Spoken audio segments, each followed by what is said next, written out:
I've heard a lot of good things about Atom Audio products over the years, and this is my first time ever reviewing one of their products. This is their new D3V active desktop monitor system. These currently retail for $2.99 a pair. So they ship it in a box within a box to prevent the porch pirates. And looking at the specs here, it says that they have 3.5-inch aluminum woofers, so very small woofers, dual passive radiators, and a 1.5-inch D-Art tweeter. It has USB-C and balanced TRS analog inputs. Their claimed frequency response is 45 Hz to 23.2 kHz. 45 Hz is pretty impressive if that's true. The front panel volume control and headphone output, detachable monitor stands, and underside 3/8-inch mounting points. You get a custom interconnect. This has 4 prongs on the connector, which tells me that it is an active system. So the active speaker and the passive speaker both have active crossovers. That's a way for them to use superior crossover networks without having to spend extra money on actual passive components. You have your power brick here, which is 24 volts, 2.5 amps, giving you 60 watts. They include a USB-C cable with an adapter if you have an old USB-A connection. So these are the speakers themselves, which look pretty cool if you ask me. We'll get into the details in a bit. But first I want to show you these included stands, which I think is pretty cool. You have a nice foam on the bottom here to keep it from rattling on the desk. So the way that it works is it has this connection here. You match that up with this down here. You just slip that right on like so, and boom, you can elevate them off the desk. And that's included, so that's pretty cool. So taking a look at the front here, it looks like they have a light here to let you know what's going on. You have a headphone jack, the volume knob here. The build quality feels like mostly plastic. You can see the 3.5-inch woofer. Their D-Art tweeter, which I usually refer to as an AMT tweeter. They say it's hand folded. I don't know exactly what that means. On both sides, you'll see the passive radiators here. So when I push on one side, it pushes out on the other. On the back of the active speaker, you see that there's different positions depending on where you have these placed. So it has stand, wall, and corner. If it's on a desk, you have none, small and large. And so for room, you have treated, moderate, and untreated. You have your USB-C, your analog balanced inputs. The connection to the right speaker, the fact that it says to right loudspeaker tells me that you can't switch that. That's what I'm assuming. And then your power port. On the back of the passive version, all you see is the place to connect the speaker connection. And I was incorrect. It does have an option here to swap the left and right channels. So here it says pressing the volume button once mutes it, pressing it twice changes it from analog to USB, 3 times swaps the channels, and holding it puts it into standby.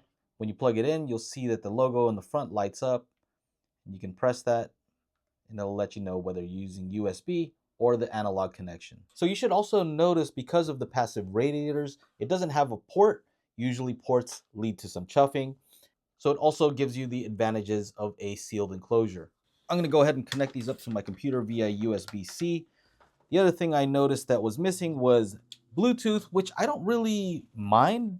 I don't really use that feature because if I have it connected to my computer, I have all my sources there anyway. But just keep that in mind if you plan on using this for a Bluetooth speaker. That's not something that it has. This is the connection on the bottom if you do plan on mounting them. Right now I have them about arm's length distance. And the thing about these that I like is that the stands point these directly at my ears while still remaining close to the desk, which means that it'll benefit the most from the boundary gain for the bass. And so, very good design. All the specs are cool, but what matters here is how they sound, and we're going to test that right about now. The first thing I always listen for is hiss. Let's see if I can hear any. See if you can hear it. There's only a slight amount here. Bass.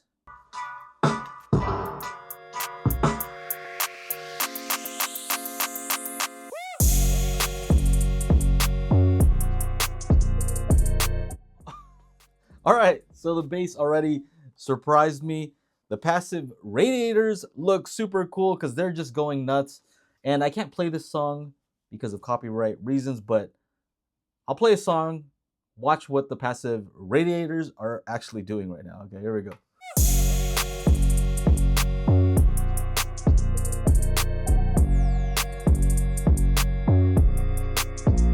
All right, so I think that is super cool. Just seeing the passive radiators. I can't say radiators. Just seeing the passive radiators do their thing is pretty cool, and it sounds pretty crazy. The bass You know, usually I'm expecting speakers like these to not have a ton of bass, but these guys are really using DSP properly to extend the bass down. So at lower levels, I mean, I'm getting way more bass than I would expect, and that makes me happy. I'd like to continue listening just because I'm actually enjoying it.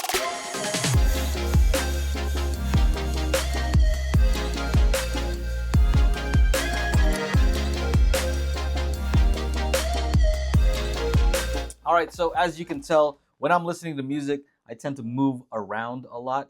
And one thing I'm noticing just from that is that the dispersion moving side to side, a lot of times with various speakers, as you move side to side, the sound kind of changes. This one, you can hear a slight change as I move side to side, but it's more consistent. I think it's because of their special tweeters here.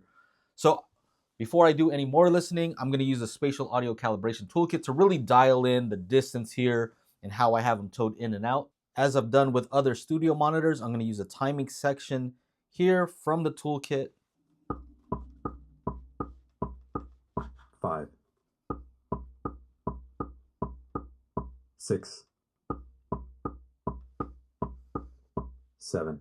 The tweeters are pointed pretty much directly at my ears, but what I'm noticing here is that it's very forgiving. If I move them slightly outward or inward, it doesn't make a huge difference like it does with some other speakers. So that's a good thing. I'm going to test out the low frequency extension using the crossover points section here.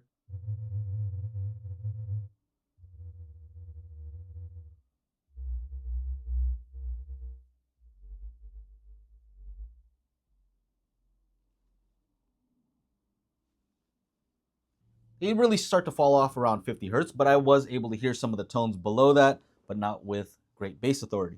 With other speakers, I noticed that hiss could go in and out when I'm doing this test. Let me see if that happens with these. I don't hear anything.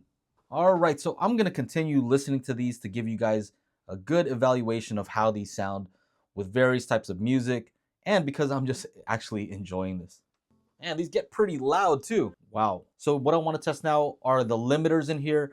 As the bass extension is pretty good, usually what happens is as you turn it up, they have to turn down the bass extension so that you're not going to blow up these small speakers. And let's see if that happens now.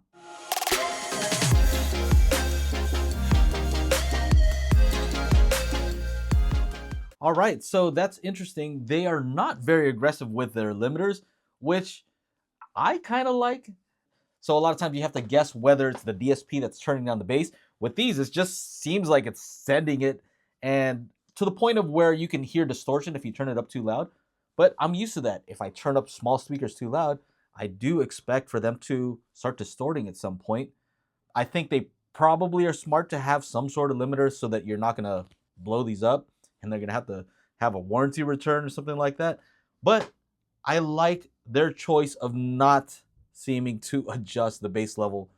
Very impressive. I mean, I'm kind of at a loss for words here because I just want to listen to more music. But it just couldn't wait. I don't know what to say, but these are some badass speakers. If I had to nitpick something, maybe the treble is a little bit hot. If I were to guess, I'll have to take the measurements and see if that's actually true. But man, the vocals, the imaging, everything just sounds really good. Man, if you're using these for studio monitoring, then I think that they sound accurate enough and it's forgiving as far as where your head is placed relative to the speakers. But if you're just using these kind of just as computer speakers, I can't imagine someone not being impressed with how these sound. These are cool. I like these. Good job, Atom Audio. So hearing how good these sound, I have one thing that I really wish that these had, which is a subwoofer out. Because these sound so good, if I were able to add a sub to these, I think that you could have a desktop system that sounds amazing. Right now, they sound pretty good as is, but of course, with the deeper bass notes, it just can't hit it, right? Enough so that I'm impressed, enough so you can enjoy yourself, but there are definitely some notes that it just cannot hit that are more below 30 hertz. Man, subwoofer out. So now I'm gonna get a little bit nerdy here, and if you're interested in some of the measurements, you can stick around. If you're not, you can go to the end where I'll give my conclusion overall. So as usual, I'll be using a U Mic 1 here. I have my Magic Beans audio app here, and we'll be doing some spinorama style measurements with this. I had a friend actually make this custom holder for the USB cable to prevent it from being pulled out. That's a common thing with the U mics, is the cable gets disconnected and actually breaks the mic sometimes. So shout out to Paul for making this. He 3D printed and designed this, so shout out to him. I'm taking a near field measurement.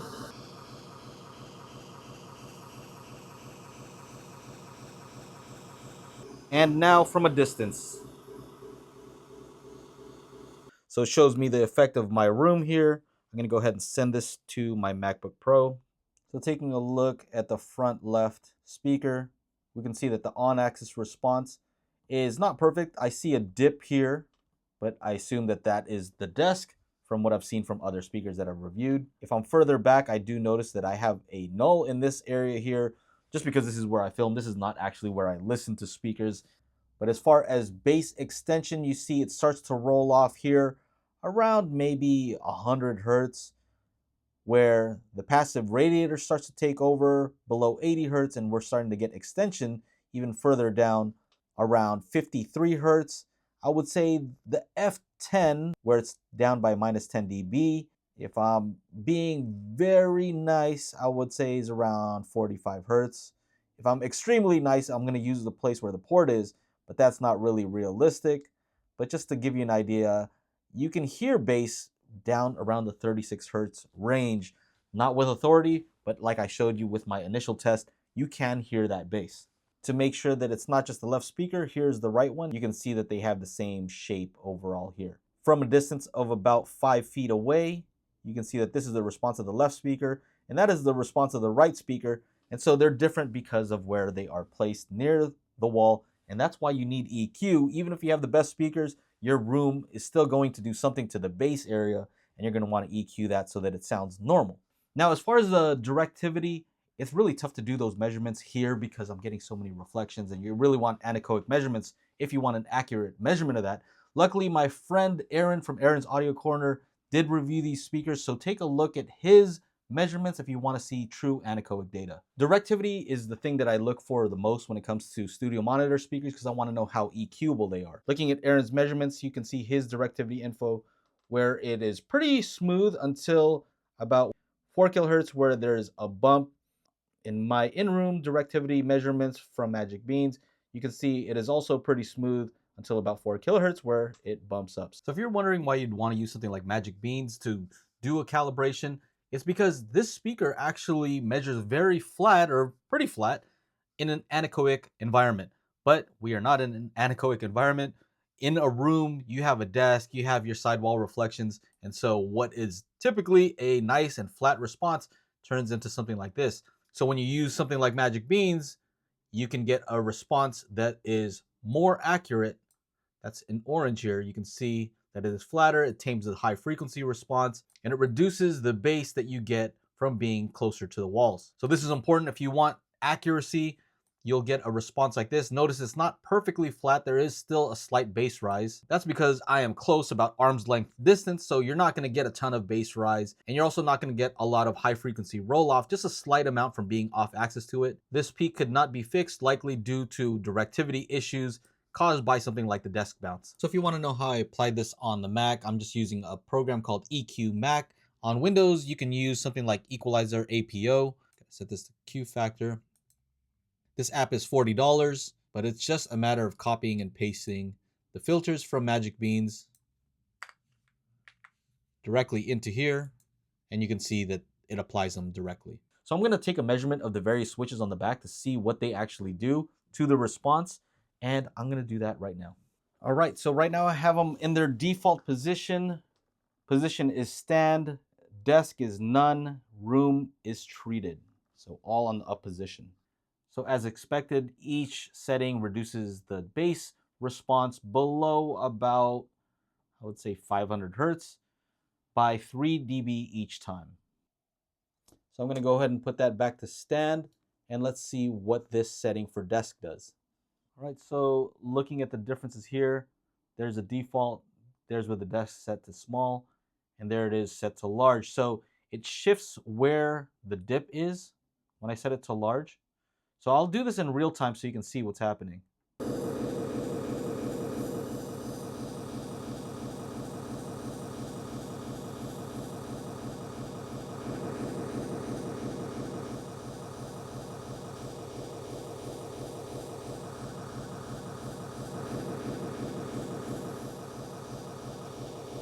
So I wanted to go quickly over what the small and large settings do.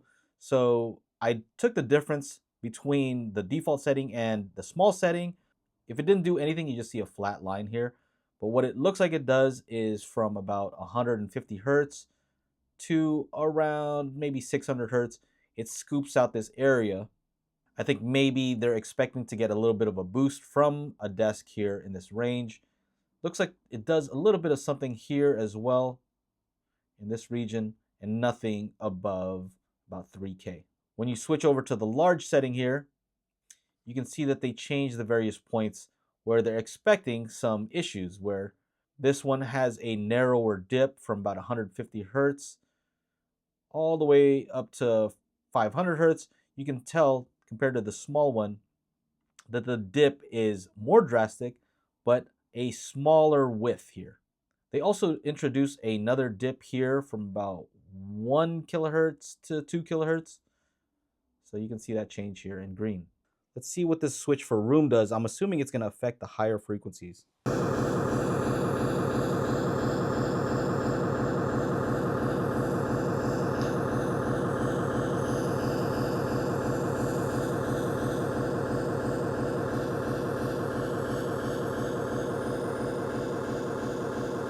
All right, so that's pretty cool. So this is mainly for adjusting the high frequency response. They're assuming that if you have an untreated room, you're going to get more sidewall reflections. So it might sound a bit bright versus if you have a treated room, it's going to absorb a lot of the higher frequencies.